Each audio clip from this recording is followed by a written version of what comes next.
Vamos lá, gente, nós já oramos. Vamos começar o horário britânico, 9 horas. Lembrando que nós ficamos na parte introdutória, né? Fizemos esse gráfico aqui, PHE. Alguém lembra que é P? Pré-existência. Humilhação, período da humilhação, não é isso? E o exaltado. Então nós verificamos isso na semana passada.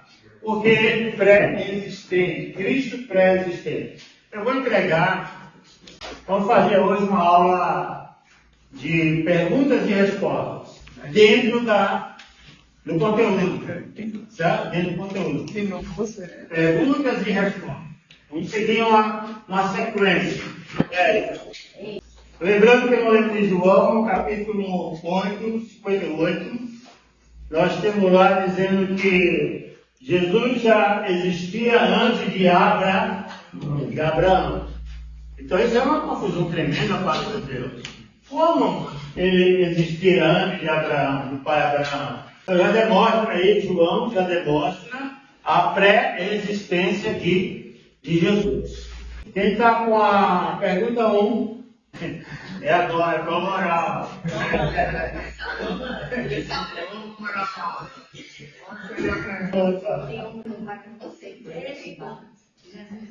Desde quando Jesus existia? Quer falar alguma coisa na pergunta? Olha, tempo de Abraão. Nunca houve tempo ou época. Nós existimos a partir do nosso nascimento.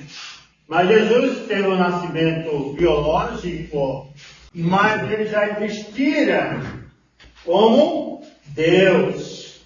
Já existia como Deus. Estava na criação. Por isso que nós temos três épocas, 3 tempos, não é? Da pré-existência, onde ele estava com o Pai, pré-existência. Então vamos entrar com mais detalhes sobre isso. Então, só uma pergunta que a irmã trouxe, desde quando Jesus existiu. Veja lá, Apocalipse 1, versículo 18. E aquele que vive, esteve morto, mas eis que estou vivo para todo sempre, e tenho as chaves da morte e do inferno. Olha, aquele que vive e esteve morto, mas está o quê? Vivo. Para todo sempre. Por isso que se comemora todos os anos o nascimento de Jesus. Por que se comemora todos os anos o nascimento de Jesus? Por que não se comemora, não se dá uma festa para Buda, para qualquer outro Deus, Maomé, qualquer outra pessoa? Comemora-se o nascimento de Jesus porque ele está vivo. Mas vamos entrar na parte do Antigo Testamento e do Novo Testamento. O que fala o Antigo Testamento acerca da existência, a pré-existência de Jesus, não é? Jesus como pré-existência. O Antigo Testamento agora, certo? E está com a pergunta 2. Quem tem a pergunta 2? Dadá, por gentileza. Leia a pergunta para todo mundo. Quem indica a expressão passando usada em Gênesis 6. 1:26. Acho que quando ele fez o homem, criou o homem.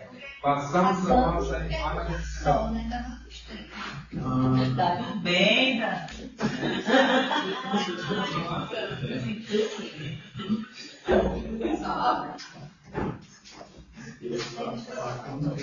Passamos, estamos no plural. Passamos fora. Então, o que indica a expressão passamos usada em Gênesis 1:26? É exatamente isso. Porque o verbo em si, ele é um verbo continuado. Não é? Passamos, ou seja, aí a ideia da Trindade. Do Pai, do Filho e de do Espírito Santo.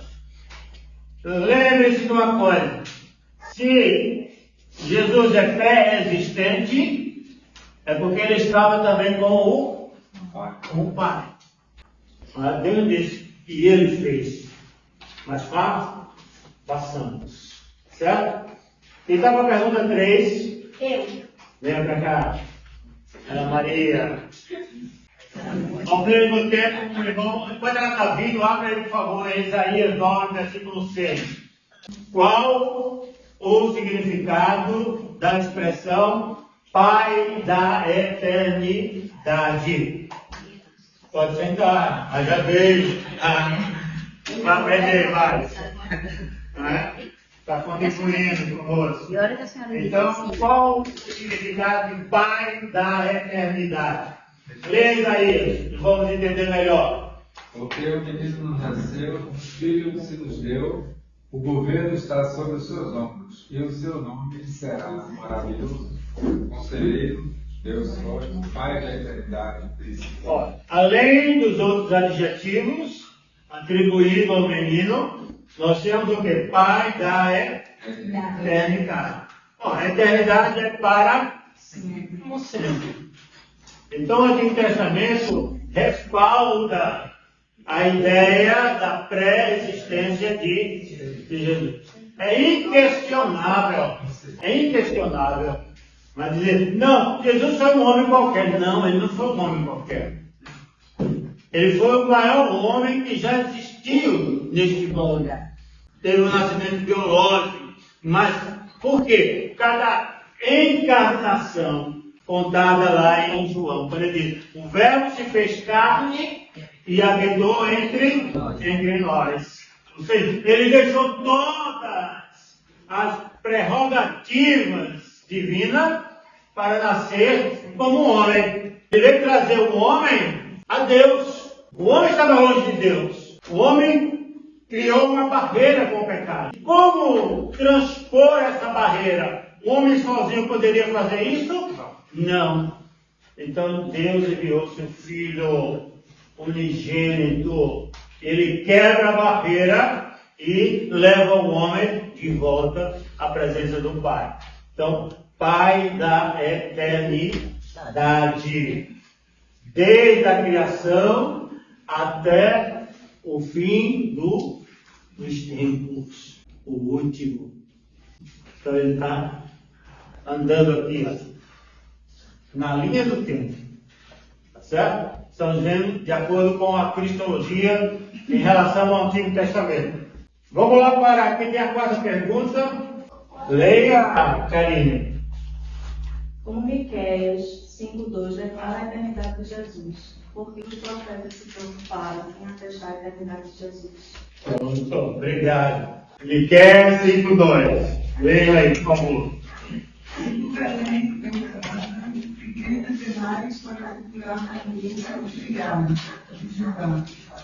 De ti sairá e há de reinar em Israel, cujas origens são desde os tempos antigos, desde os dias da eternidade. Olha, está vendo o que Miguel está dizendo?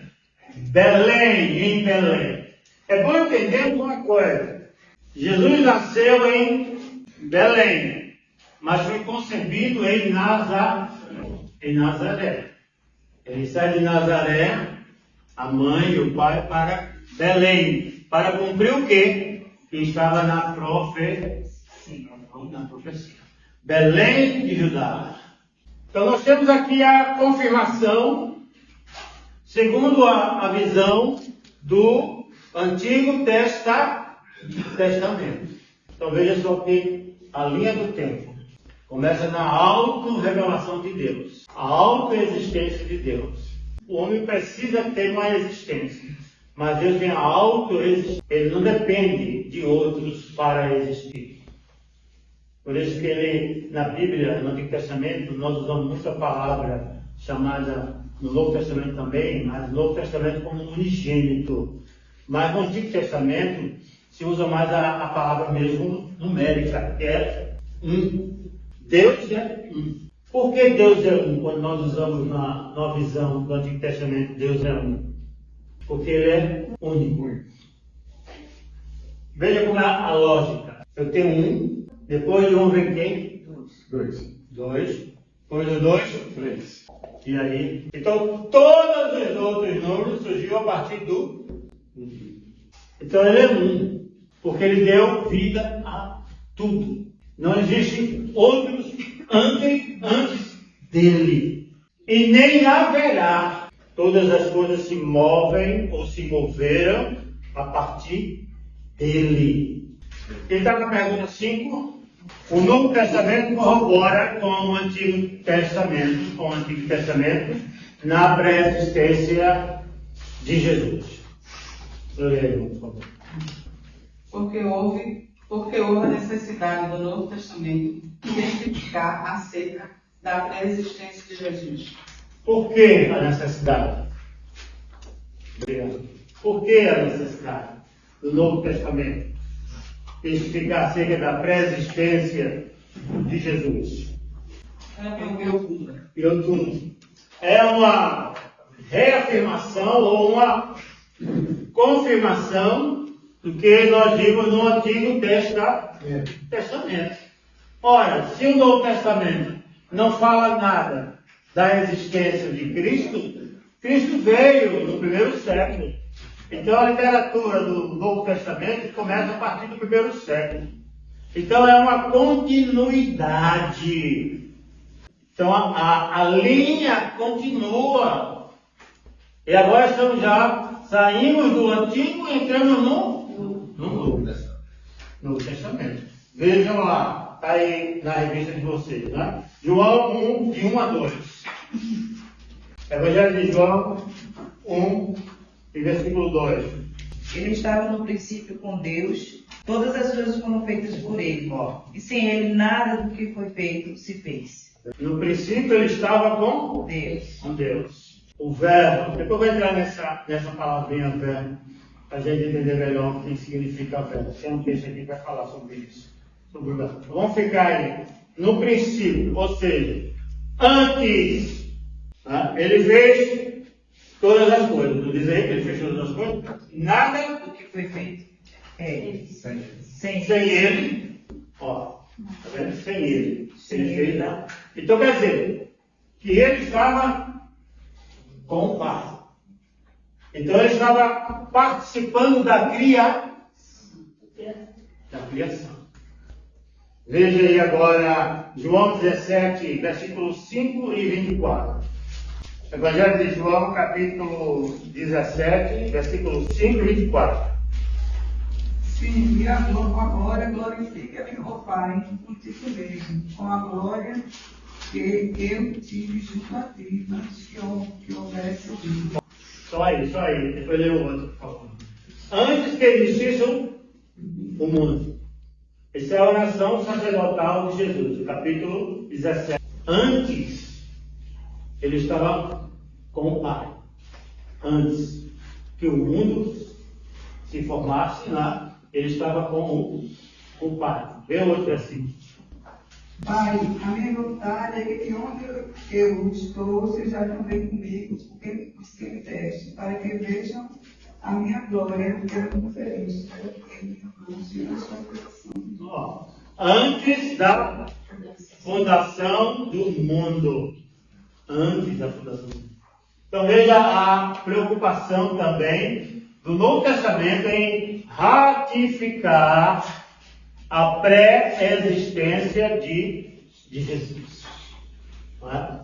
Essa preposição antes é usada muito pelo Evangelho de João. Antes do mundo, antes da fundação do mundo, quando não havia nada neste mundo, ele já existe, já existe. Quem está com a sexta pergunta? A irmã Débora. Em que sentido Paulo, falando aos Colossenses, se refere à eternidade de Jesus?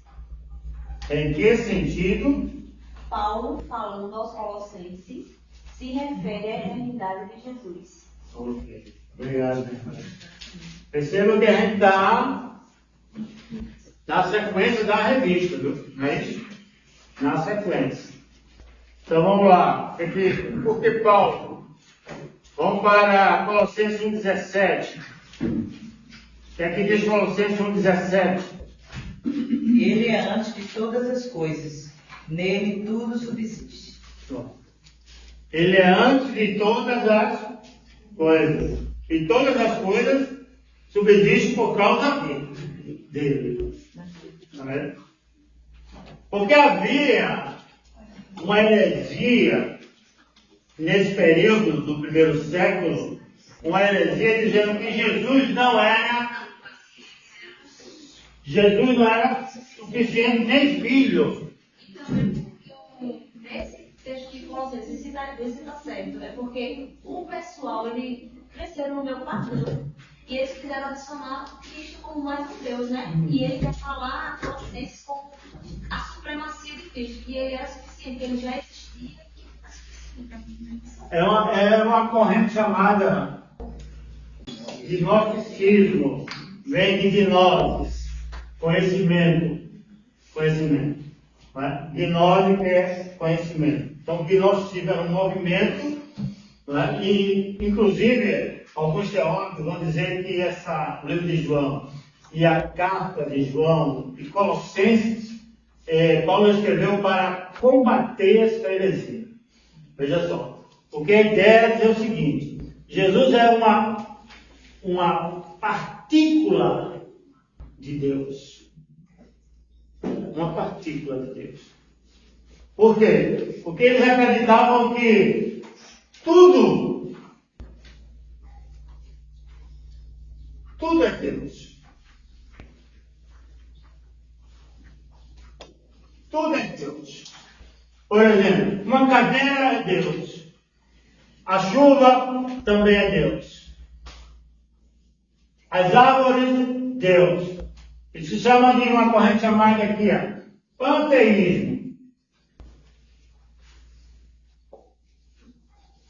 Uma corrente chamada panteísmo, que quer dizer, é igual a tudo, ou todo. Tudo é Deus. Então Jesus, eles não negavam a Jesus. Jesus é um homem inteligente, é um profeta, mas não era Deus. Era uma parte de Deus. Aí Paulo está dizendo, de jeito nenhum. Nele habita toda a plenitude de Deus. Olha, que Paulo diz. No mesmo livro de Colossenses, Paulo vai dizer isso. Nele habita a plenitude de Deus. O que é a plenitude de Deus? A totalidade de Deus está em Jesus. Deu para entender isso aí agora? Alguma dúvida? Eu vejo Deus. Porque você vai encontrar até músicas assim. E a gente às vezes até canta, né? Por causa do ritmo, por causa da questão da melodia, né? Mas tem algumas letras que levam a gente a fugir um pouco da Bíblia. Tá? Porque tem uma música que eu, quando me converti, era eu vejo Deus em cada raio, em cada flor de uma canção. Eu vejo Deus. Né? Eu vejo Deus numa nota de uma canção. Jesus está na nota de uma canção. A ideia é que a canção é Deus, a nota é Deus. Não. Deus é Espírito. Isso é uma forma de pensar como um panteísta. Dizer que tudo é Deus, mas não tudo é Deus. A criação foi ou pertence a Deus. Deus é o Criador. Deus é o Criador de tudo.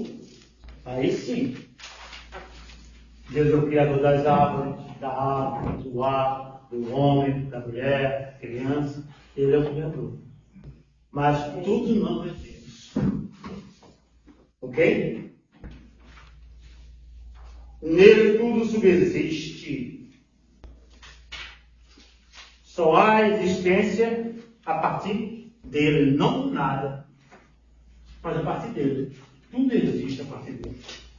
Ok? Quem está com o número 7?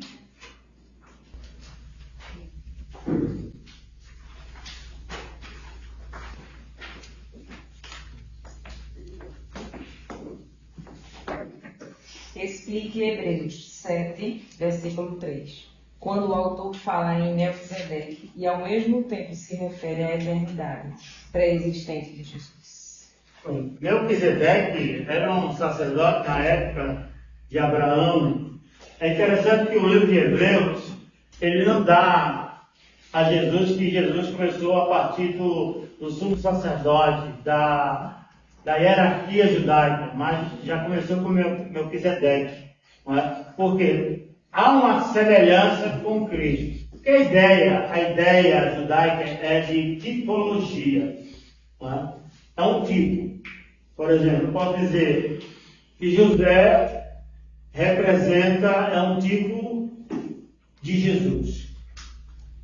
Por que é um tipo de Jesus? Eu vou usar uma tipologia. Porque José passou por esse sofrimento que passou. Não é? Padeceu muito ali. Era um homem inteligente. Mas no final, José foi o quê? Governador. Foi ele exaltado. Foi ele exaltado. Ele foi tentado na humilhação como Jesus, mas não cedeu à tentação. Correu da mulher de Potifar. Correu. Eu não pecaria contra Deus. Olha, ele dizia isso. Eu não vou pecar contra Deus.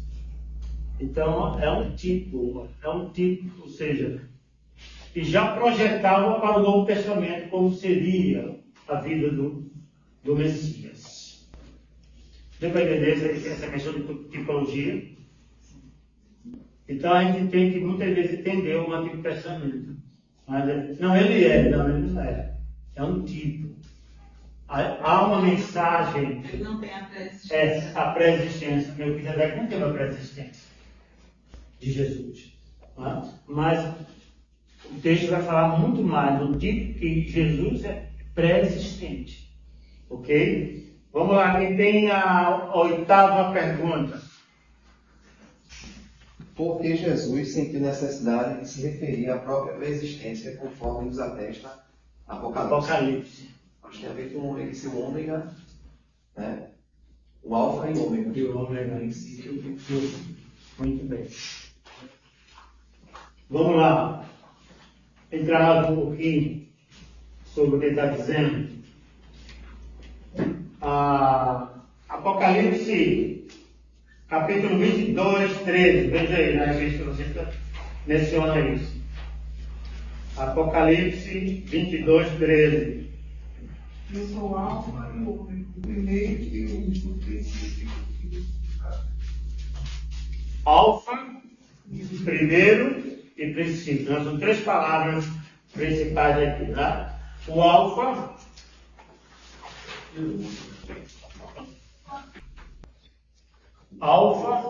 ômega. É uma expressão usada para dizer início, princípio. Porque alfa é a primeira letra do alfabeto em grego. Alfa. E ômega é a última letra do alfabeto grego. Então a expressão diz o seguinte: ele é o início, ele é o princípio, ele é o fim. Ele é o fim. Ou seja, Jesus está caminhando para ele não existe tempo. Nós valorizamos o tempo porque nós somos limitados. Marcos. Somos limitados ao tempo. A Bíblia diz que a gente chegar aos 80, de graças a Deus. Né? Eu venho cansaço, né? Cansado. Eu estou com meia, não tomo não. Fiquei também essa semana. Eu não tomo quase que o pescoço. Ainda só aqui a mente, assim, tanta dor. Mas ele não tem, é limitado ao tempo. Ele é o início e Ele é o fim. Tudo converge para Cristo Jesus. Tudo aponta para Cristo Jesus. E quando se aponta para Cristo Jesus é porque fala-se da segunda vinda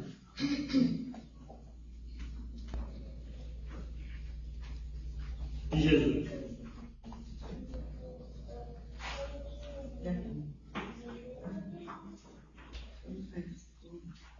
É chamada de parousia.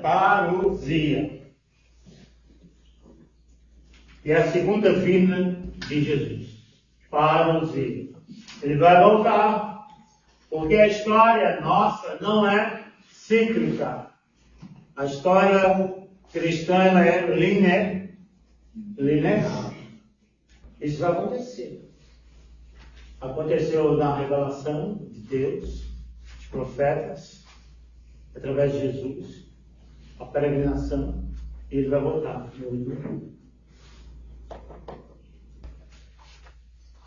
Eu sou o Alfa e o Ômega, o primeiro, o último, o princípio e o fim. Vamos continuar? Então, na pergunta 9. Por que é importante que os homens creiam na presença de Jesus Cristo? Essa crença teria alguma relação com a firmeza da fé? Quer dizer alguma coisa? Diria que se ele não existiu eternamente, então nossa fé seria um pouco limitada. É que fé? É como você tivesse a doutrina da pré-existência, se você não entender bem, não conceber bem que Jesus é pré-existente, é como você atacar uma camisa, um botão na segunda casa. O que vai acontecer até o final? Está tudo troncho, tudo errado. Né? A doutrina vai estar errada se você não conceber Jesus. Então, os homens precisam crer, nós precisamos crer na pré-existência de Jesus. Essa é uma doutrina. E quando você fala em doutrina, a gente fica com medo logo. As pessoas ficam com medo. Doutrina? Ou nada. O pastor vai com medo. Tem o sarrafo. Doutrina. Doutrina. Não é do latim, né? Doutrina. Quer dizer o quê? Quer dizer só exaltação, admoestação. Doutrina quer dizer ensino. Ensino. Quer dizer ensino, quer dizer ideias. Quer dizer argumentos. Argumentos, ideias e argumentos baseados no quê? Baseados nas Escrituras.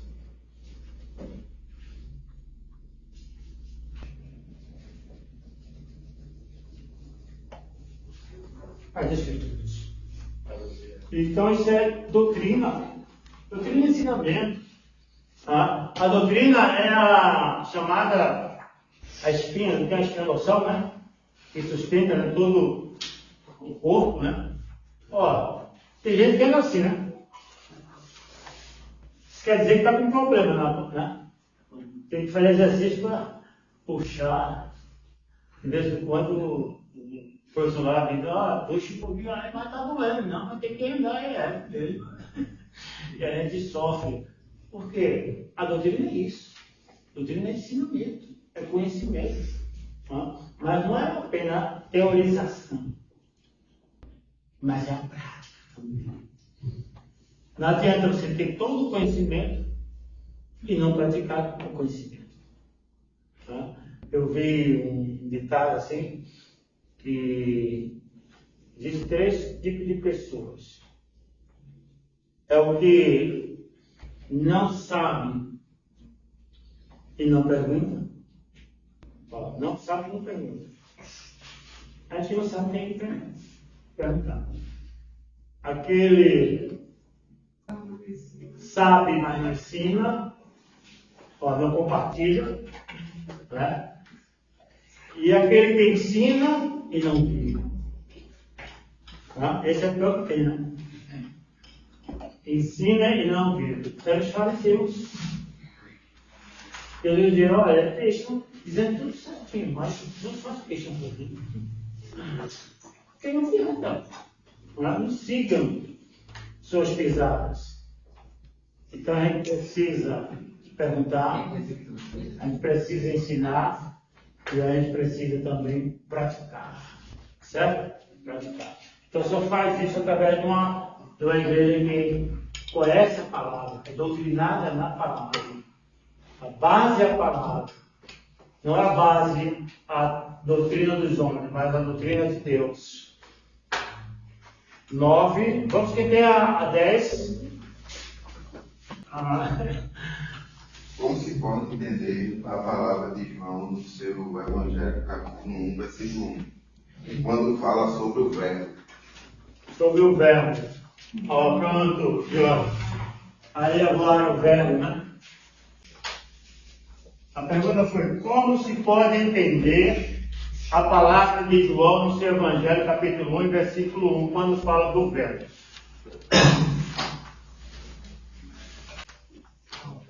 Verbo logos.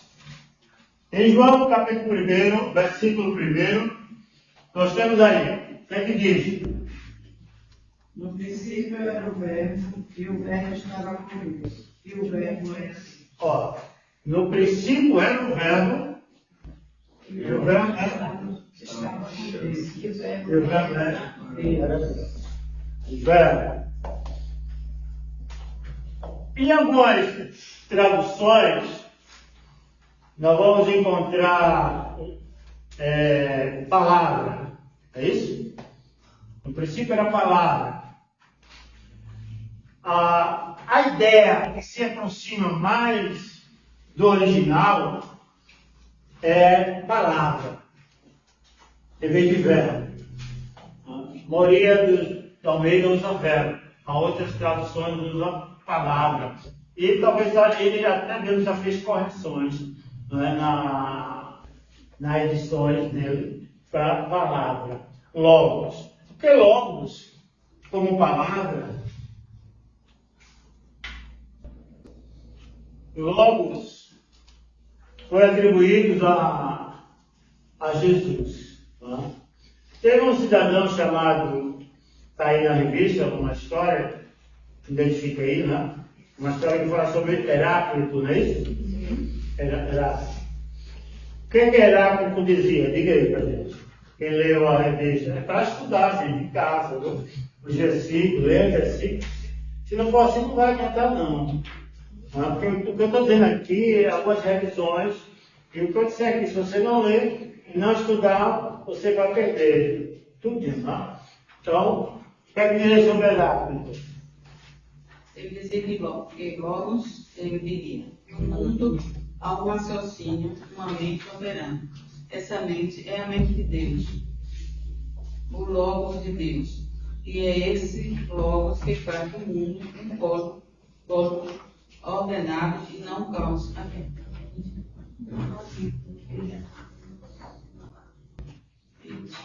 É essa mente que está no mundo. Ele trabalha, a filosofia dele é o seguinte, o mundo flui. Ó, o mundo está em movimento. Por isso aquela ideia, né, de, por exemplo, trevas agora, depois vem a luz. Treva, luz. Treva, luz. O mundo é assim. Mas a Bíblia não diz assim. No mesmo livro, no mesmo capítulo de João, vai dizer que a luz, é Jesus. Trevas é trevas. Trevas é o diabo. Então, o diabo nunca poderá ser o quê? Luz. Nunca poderá ser luz. Porque Jesus é luz do mundo. Tá? E quando ele fala que essa mente de Deus, segundo ele, que controla o universo, por isso que o mundo está um caos, João vai dizer o contrário. Vai dizer o contrário. Que essa mente é Jesus. A mente de Jesus. O Logos é Jesus. Por que o Logos é Jesus? Veja só o que ele diz.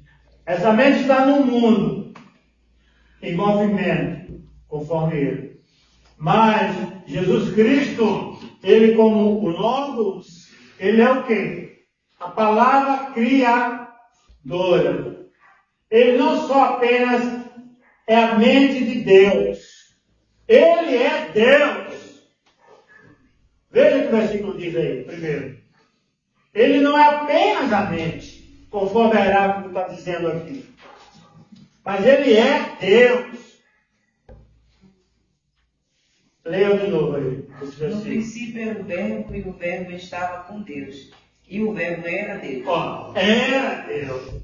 Não é apenas a mente que governava o mundo, mas é o Filho, que é Deus.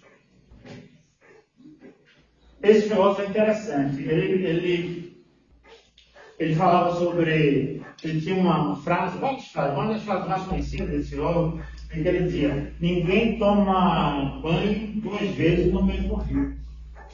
Você já ouviu essa expressão? Já. Ah? Tem até a música. É? Não se entra 2 vezes no mesmo rio. Catedral. Bom, ele tem essa expressão porque ele diz o seguinte: no primeiro mergulho, você sai, no segundo, as águas são mais as mesmas. E nem você é o mesmo. E nem você é o mesmo. Por isso, uma pessoa não toma 2 vezes banho o mesmo rio.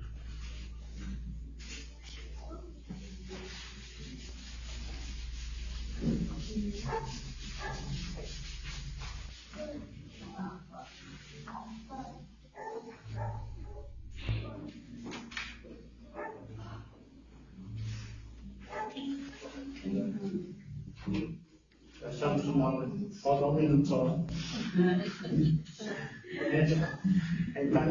Mas é tão bom, Mas é tão bom que a gente não sente. A gente também poderia dizer que essa necessidade que meu pai tinha de Deus, do Antigo Testamento, seria para provar que ele era Messias e que ele era promessa. Inclusive para uma liderança religiosa. Quando eles disseram que ele existia antes de Abraão, aí o que é isso, Abraão? Ele tem apenas mais de 30 anos, como é que ele existia antes de Abraão? Entendeu? E quando ele fala que os profetas falaram acerca dele, está dizendo o seguinte: desde o início, eles estão falando, e vocês não estão acreditando. Mas ele é o Messias enviado por Deus. E a prova disso foi no batismo. Quando Jesus é batizado, ali está as 3 pessoas da Trindade. Pai, dizendo o quê? Esse é meu filho em quem me compraz. Aí tem o quê? A pomba, que é um símbolo, O Espírito Santo não é pomba, é um símbolo. Aí tem o Espírito Santo. Aí tem o Filho, Jesus, que está sendo batizado. Aí nós temos a Trindade. Então é para ratificar o ensino equivocado do judaísmo, dizer que até hoje eles esperam o Messias até hoje. Ultimamente eles consagraram até o sumo sacerdote. Porque eles estão montando, veja gente, pesquisa na internet, novo templo do judaísmo. Eles estão montando um templo, eles só não montaram ainda, porque a área que eles querem está povoada pelos árabes. Mas toda a estrutura do templo já está pronta. Ela vai ser montada. O castiçal, a roupa dos sacerdotes, tudo já pronto, preparado. As ovelhas estão separadas, são criadas. A vermelha que tem a ovelha que tem a lã vermelha, que é a a mais pura. Então, em vários lugares da Palestina precisam criar. Por quê? Porque a ideia ainda é voltar a fazer sacrifício no templo, até o Messias chegar. Entendeu? Então, o Evangelho veio explicar isso. Mostrar que a profecia se cumpriu em Cristo Jesus. Meus queridos, eu queria terminar isso hoje, mas não deu tempo não. Então, na próxima, estudem o segundo ponto, que é o Cristo humilhado. E a gente encerra essa primeira lição. Ok? Obrigado pela presença. Não falte, gente, porque é uma sequência, né? A gente pode repetir um pouquinho, tá bom? Deus abençoe a todos. Amém.